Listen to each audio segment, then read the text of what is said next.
ये सीट हम आपको जिता देंगे, जरा स्टेज पे डांस कर लो और नरेंद्र मोदी डांस कर लेंगे। जिनके पास पैसा है उन सबको पेपर मिल जाता है और बिहार का युवा है वो देखता रह जाता है। तो बिहार में क्या हो रहा है, क्या कमी है? यहाँ पे कमी यह है कि आपकी सरकार बिल्कुल बेकार है, आपकी सरकार आपकी मदद नहीं करती है। हम ऐसी यूनिवर्सिटी खोलेंगे जहां पूरी दुनिया से लोग लाइन लगाकर बिहार में आके पढ़ाई करने की कोशिश करेंगे। और ऐसे भी लोग हैं जिनकी 56 इंच की छाती है और डरपोक हैं। डोनाल्ड ट्रंप कहता है ये देखो सिंदूर बंद करो, और 2 दिन के अंदर नरेंद्र मोदी ने सिंदूर ऑपरेशन बंद कर दिया। नरेंद्र मोदी जी का कंट्रोलर अदानी और अंबानी जैसे लोगों के हाथ में है, मगर 1 रुपए के लिए आप अदानी को जमीन बिहार की छीन कर दे सकते हो। जब बिहार की प्रगति के लिए जमीन की जरूरत होती है तो आप कहते हो बिहार की प्रगति के लिए जमीन नहीं। जिनके पास पैसा है उन सबको पेपर मिल जाता है और बिहार का युवा है वो देखता रह जाता है। गुप्ता जी प्रधानमंत्री के बारे में कह रहे थे कि 56 इंच की छाती है, मगर सच्चाई ये है कि आदमी में कितना दम होता है वो छाती के साइज से नहीं पता लगता। कितनी बड़ी छाती है उसका कोई मतलब नहीं है। गांधी जी सुपर पावर से अंग्रेजों से लड़े, उनकी कोई इतनी बड़ी छाती नहीं थी, मगर डरते नहीं थे। तो ऐसे बहुत लोग हैं जिनकी छाती इतनी बड़ी नहीं है और डरते नहीं हैं, और ऐसे भी लोग हैं जिनकी 56 इंच की छाती और डरपोक हैं। मैं उदाहरण देता हूं।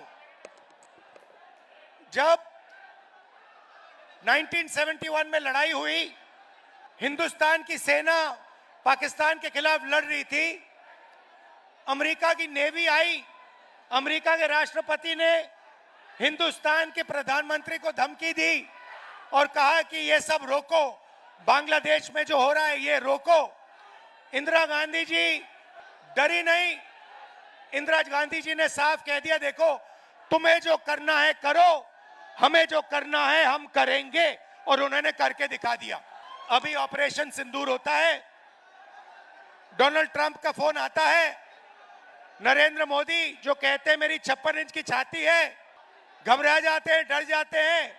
डोनाल्ड ट्रंप कहता है ये देखो सिंदूर बंद करो, और 2 दिन के अंदर नरेंद्र मोदी ने सिंदूर ऑपरेशन बंद कर दिया। तो मैं आपको ये बता क्यों रहा हूं, क्योंकि सच्चाई है कि नरेंद्र मोदी जी सिर्फ अमेरिका के राष्ट्रपति से नहीं डरते हैं। नरेंद्र मोदी जी का कंट्रोलर अदानी और अंबानी जैसे लोगों के हाथ में है। कुछ दिन पहले अमित शाह ने कहा कि बिहार में उद्योग लगाने के लिए जमीन नहीं है। तो मैं उनसे पूछना चाहता हूं, प्रधानमंत्री से पूछना चाहता हूं, बिहार में उद्योग लगाने के लिए जमीन नहीं है, मगर 1 रुपए के लिए आप अदानी को जमीन बिहार की छीन कर दे सकते हो। तो जब अदानी को जरूरत पड़ती है आप जमीन दे देते हो, मगर जब बिहार की प्रगति के लिए जमीन की जरूरत होती है तो आप कहते हो बिहार की प्रगति के लिए जमीन नहीं। धारावी में भी यही काम कर रहे हैं। लाखों करोड़ रुपए की जमीन, मुंबई की जमीन, धारावी की जमीन ये अदानी को दे रहे हैं। धारावी में रहते कौन लोग हैं? बिहार के लोग रहते हैं, छोटा छोटा काम करते हैं, एंटरप्रेन्योरशिप करते हैं। उन सारों को निकाला जा रहा है, हटाया जा रहा है, और अंबानी जी और अदानी जी की वहां पे मदद की जा रही है। तो ये सच्चाई है। नरेंद्र मोदी जी आपको भाषण देते हैं, आते हैं, वायदे करते हैं, चुनाव के दिन तक जो भी आप कहते हो वो कर देंगे, और चुनाव के बाद नरेंद्र मोदी ना बिहार आएंगे ना आपकी बात सुनेंगे, चले जाएंगे। मैं तो कहता हूं अगली बार जो भी करवाना करवा लो। जैसे मीटिंग में आते हैं वो आप भीड़ से कहना नरेंद्र मोदी जी ये सीट हम आपको जिता देंगे, जरा स्टेज पे डांस कर लो, और नरेंद्र मोदी डांस कर लेंगे। या फिर कहना उनसे नरेंद्र मोदी जी हम आपको चुनाव जितवा देंगे, आप 2-3 योगा के आसन कर दो, स्टेज पे योगा के आसन कर देंगे। और चुनाव के एकदम बाद नाच गाना अदानी अंबानी जी कराएंगे। अदानी कहेगा नरेंद्र मोदी जी मुझे बिहार की जमीन चाहिए, नरेंद्र मोदी जी दे देंगे। पटना का एयरपोर्ट चाहिए, नरेंद्र मोदी जी दे देंगे। तो ये ड्रामा चल रहा है।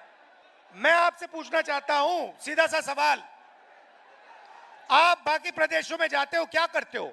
बिहार की जनता जाती है, कर्नाटक जाती है, वहां पे कांग्रेस की सरकार है, बेंगलोर जाते हो, हैदराबाद जाते हो, महाराष्ट्र जाते हो। मैं आपसे पूछता हूं आपके लोग करते क्या है वहां पे?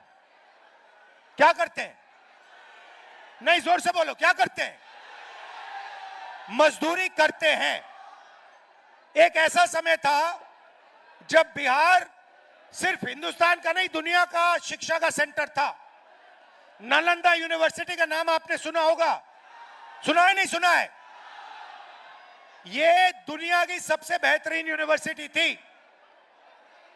हमारी सरकार थी, हमने फिर से, यूपीए की सरकार थी, हमने नालंदा यूनिवर्सिटी को फिर से चालू करने की कोशिश की और फिर से दुनिया का एजुकेशन सेंटर बिहार में शुरू करने की कोशिश की।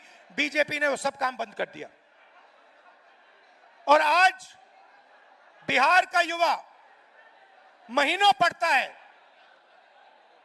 मेहनत करता है और फिर चुनाव जब और फिर उसको पता लगता है पेपर के 2-3 दिन पहले कि पेपर लीक हो गया। जिनकी जान पहचान है, जिनका बीजेपी के नेताओं से रिश्ता है, जिनके पास पैसा है, उन सबको पेपर मिल जाता है और बिहार का युवा है वो देखता रह जाता है। आप खुश हो क्या? आप मजदूरी के स्टेटस से खुश हो क्या? पूरे देश में कहा जाता है नीतीश जी की, मैं आपको देन बताता हूं, उन्होंने आपके लिए क्या किया मैं बताता हूं।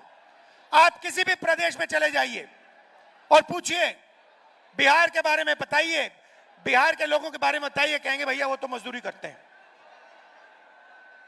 पूरे देश में आप मजदूरी करते हो, पूरे देश को आप बनाते हो, खून पसीने से बनाते हो।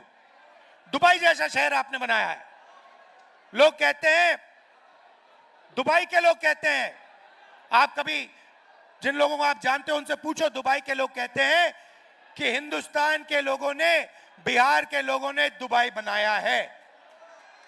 तो अगर आप दुबई जैसा शहर बना सकते हो, मुंबई, बेंगलोर जैसा शहर बना सकते हो, तो बिहार में क्या हो रहा है? क्या कमी है? यहां पे कमी यह है कि आपकी सरकार बिल्कुल बेकार है, आपकी सरकार आपकी मदद नहीं करती है और आपकी सरकार चाहती है कि आप पूरे देश में मजदूरी करो, आपकी जमीन यहां से जाए, आपको शिक्षा ना मिले, आपको स्वास्थ्य के लिए, मेडिकल के लिए दिल्ली जाना पड़े।